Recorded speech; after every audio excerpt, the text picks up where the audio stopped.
ọlọ́dún mọ́dún ẹ̀ lọ́dún o oyin mọ́dún ẹ̀ nínú afárá Kubrat òní lọ́jọ́ ìbí rẹ̀ mọ́ yọ̀ mọ́ dúpẹ́ lọ́wọ́ Ọlọ́run ọba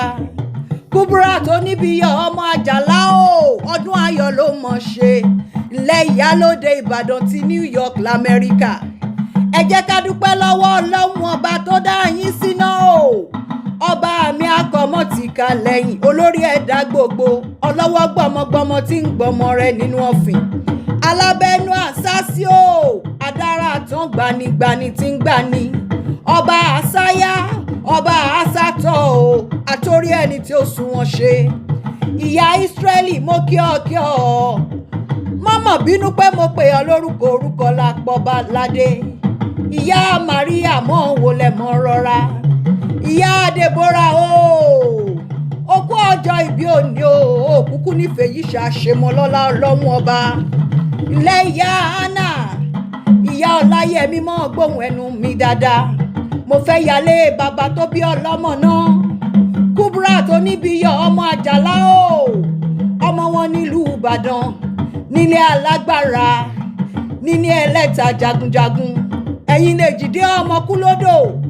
kúlódò ní ó borí ọmọ kú má pẹ́ ẹnìkan ní ọmọ ẹni òṣèlú bẹ̀rẹ̀ káfílẹ̀kẹ̀ sí tẹlómi tẹ́nítẹ́ní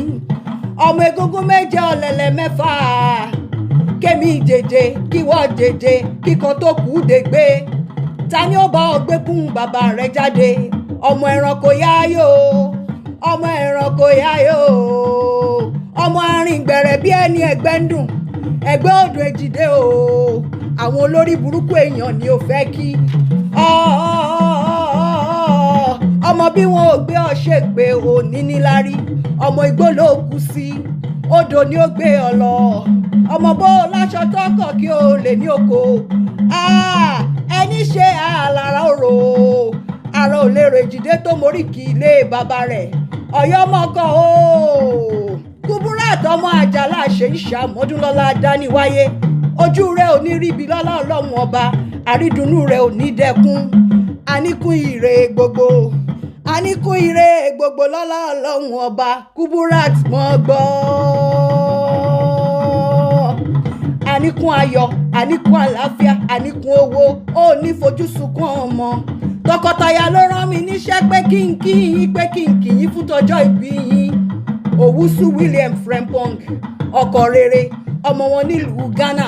àtaya rere Deborah Olúwabùkúnmi Adéjọrọ̀ Frempong ẹlẹ́yinjú àánú àbíwá pẹ̀lẹ́ bí àdàbà aya wọn nílùú Ghana ọmọ wọn ní Ìjẹ̀bú-Jẹ̀ṣà o ilé Ìjẹ̀ṣà ọmọ ẹlẹ́ni àtẹ̀ká ọmọ ẹlẹ́ni ẹ̀wẹ́lẹ́ Ìjẹ̀ṣà bodò apànàdà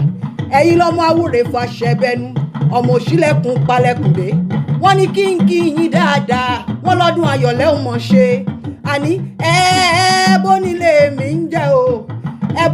mi ń jẹ́ o èmi la lóyún lóhùn àjò ń pẹ̀rẹ̀tẹ̀ ire káàbìtì fọlọ́jọ́ ìbí òní o.